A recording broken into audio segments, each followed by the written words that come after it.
आपको भी सर्वाइकल की प्रॉब्लम हो रही है या आपके यहाँ कंधे पे इस पे बहुत ज़्यादा स्वेलिंग सी हो गई है या आप हमेशा की आपकी गर्दन ऐसे झुकी रहती है, तो चलिए इसके लिए एक एक्सरसाइज करेंगे और इसके क्या क्या बेनिफिट्स होते हैं इस पे बात करेंगे। और ये क्यों होता है, सर्वाइकल की प्रॉब्लम क्यों होती है, यहाँ पे ऐसे स्वेलिंग सा क्यों हो जाता है, तो इन सब के बारे में डिटेल में बात करेंगे। तो एक्सरसाइज को करते करते बातों को कंटिन्यू रखते हैं। तो चलिए शुरू करते हैं।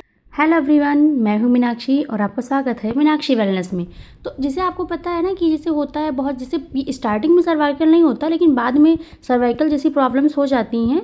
तो हम इस एक्सरसाइज को करेंगे। और जैसे मैं एक चीज़ आपसे कहना चाहूँगी कि कोई भी एक्सरसाइज आप फोर्सफुली मत कीजिए, जितनी आपकी बॉडी स्ट्रेच करना अलाउ करती है आप उतना कीजिए। और गर्दन को जैसे इसे क्लॉकवाइज घुमाएंगे, जितना आप पीछे ले जा सकते हैं उतना पीछे ले जाइए। और देखिए ऐसा करने से कई लोगों को क्या होता है कि मतलब चक्कर सा थोड़ा आने लगता है। तो आप बीच में थोड़ा थोड़ा जैसे आप गैप ले लीजिए, एक सेकंड 2 सेकंड का, जैसे अगर आप बीच में लेंगे तो उतना इनफ है। अगर 2-3 सेकंड का भी लेते हैं तो उतना, ऐसा नहीं है कि हाँ बहुत ज़्यादा मतलब आपको लेना है। और इसके आप जैसे 10 टाइम्स अगर आप कर सकते हैं तो 10 टाइम्स कीजिए, थोड़ा सा ब्रेक लीजिए, फिर आप जैसे, अब ब्रेक भी बहुत टाइम का मत लीजिएगा लेकिन हाँ थोड़ा, उसके बाद में फिर 10 टाइम्स आप दूसरे साइड कीजिए, क्योंकि क्लॉक वाइज और एंटी क्लॉक वाइज दोनों करना है। और ब्रीथ आपको नॉर्मल रखनी है, ऐसा नहीं है कि आप बहुत तेज़ सांस लें या बहुत मतलब जैसे कम लें। और एक चीज़ मैं कहना चाहूँगी, जिससे ऐसा नहीं, इस एक्सरसाइज से जो हमारे कंधे के ऊपर स्वेलिंग होती है वो सही होती है, लेकिन किसी किसी की है बहुत ज़्यादा बढ़ गई है या आपको कहीं चोट वोट लग गई है, ये दिक्कत है, तो एक बार आप डॉक्टर की सलाह ज़रूर लें। क्योंकि देखिए एक्सरसाइज से नो डाउट चीज़ें सही होती हैं, लेकिन ऐसा नहीं है कि आप सिर्फ एक्सरसाइज पर डिपेंड हो जाएँ। अगर आपको आपकी बॉडी में कोई मेजर प्रॉब्लम दिखती है तो एक बार आपको डॉक्टर से कंसल्ट ज़रूर करना चाहिए। और वैसे भी एक्सरसाइज से चीज़ें मोस्टली मतलब बहुत ज़्यादा हैं कि सही हो जाती हैं, लेकिन डॉक्टर से कंसल्ट करना एक बार बहुत ज़रूरी होता है। क्योंकि बाद में अगर आप कहीं कहीं चोट लगी है या कहीं और दिक्कत है, आप एक्सरसाइज कर रहे हैं तो वो चीज़ें बढ़ सकती हैं। तो ऐसी गलती बिल्कुल ना करें, अपने हेल्थ के साथ में एक्सरसाइज और डेली वॉक ये चीज़ें ऐड करें। लेकिन अगर कोई मेजर प्रॉब्लम आपको दिखती है तो डॉक्टर से कंसल्ट ज़रूर करें। और बीच बीच में आप जैसे गैप लीजिए, फिर आप 20 टाइम्स जैसे आप काउंट कीजिए। और अगर आप काउंट नहीं करते हैं तो ठीक है, आप जैसे 1 मिनट की एक्सरसाइज कर लीजिए, गैप ले लीजिए, आप फिर कर लीजिए 2 टाइम। क्योंकि देखिए आप, ऐसा नहीं है कि हाँ एक ही दिन से स्टार्ट करिए तो बहुत ज़्यादा, धीरे धीरे स्टार्ट करिए। और पहले थोड़ा कम टाइम लीजिए, फिर उसके बाद धीरे धीरे डेली आप थोड़ा थोड़ा टाइम अपना बढ़ाते रहिए। तो इसको काउंटिंग करिए या टाइमिंग, वो आप पे डिपेंड करता है।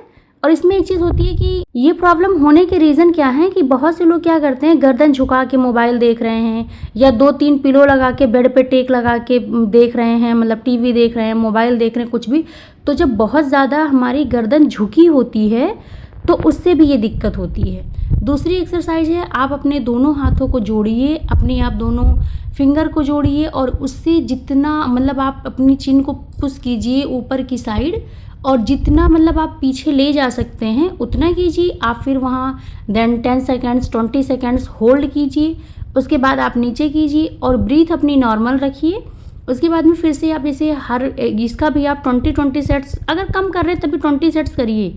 और अगर आप चाहते हैं कि ऐसी प्रॉब्लम्स ना हो आपको, तो आप जब भी जैसे अगर फ़ोन भी देख रहे हैं तो थोड़ा जैसे नॉर्मल पोजीशन में देखिए कि आपकी गर्दन झुकी ना हो बहुत ज़्यादा, थोड़ा जैसे फ़ोन को हाइट में रखिए।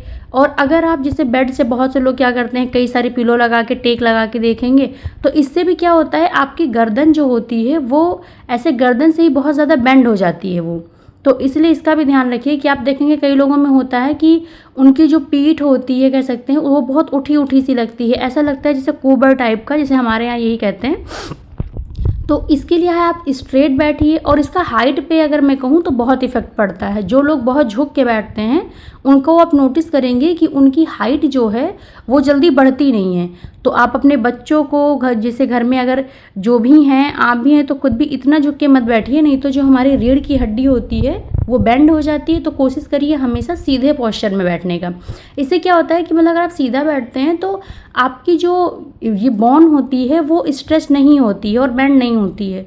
तो देखिए, क्योंकि देखिए जो हमारी लाइफ स्टाइल होती है उसी से बॉडी में चेंजेस होते हैं। जब हम बहुत झुकेंगे, बहुत झुक के मोबाइल देखेंगे, तो देखिए जिस हिसाब हम अब बहुत टाइम हम झुके हैं तो हमको नहीं रियलाइज़ हो रहा है कि हाँ हम बहुत टाइम झुके हैं, लेकिन जब बॉडी को तो पता है ना वो इतनी टाइम झुकी है, तो वो धीरे धीरे उसी शेप में आ जाती है कि आप झुके हैं तो वो झुकी जाती है। तो वो करिएगा। फिर तीसरी एक्सरसाइज है, आप कंधे को रोल करिए। जिसे आप पहले पीछे को कीजिए, फिर आगे को कीजिए, जिसे आप दोनों साइड करिए। और हर एक्सरसाइज में आप गैप लेना चाहें ले सकते हैं। और इसकी अगर आपको ज़्यादा दिक्कत है या कोई और प्रॉब्लम है तो इसकी मैं और भी एक्सरसाइजें अपलोड करूँगी, तो आप आगे की वीडियोज़ को चेकआउट कर लीजिएगा। और अगर मेरे द्वारा दी गई जानकारी आपको अच्छी लगती है तो मीनाक्षी वेलनेस को फॉलो करना मत भूलिएगा। और मैं तो यही कहूँगी, आप हर एक्सरसाइज को जैसे पहले कम कीजिए, बस धीरे धीरे आप उसको टाइमिंग अपना थोड़ा थोड़ा बढ़ाते रहिए। और इस एक्सरसाइज से तो जैसे जो सर्वाइकल की वो होती है, पेट के जो गर्दन के नीचे स्वेलिंग सी होती है वो तो सही ही होती है, और इससे हमारे कंधे जो होते हैं वो भी मतलब सही हो जाते हैं। उसकी भी जो मसल्स हैं वो भी थोड़े, जिसे कहते हैं ब्लड सर्कुलेशन बढ़ जाता है एक्सरसाइज। और अगर आपने भी मेरे साथ एक्सरसाइज पूरी कंप्लीट की है तो चैनल को लाइक, सब्सक्राइब, शेयर ज़रूर कीजिएगा। और ऐसे ही अगली वीडियो में मिलते हैं, तो मीनाक्षी वेलनेस को इसके लिए फॉलो कर लीजिएगा। Radhe Radhe, take care, bye bye, thanks for watching.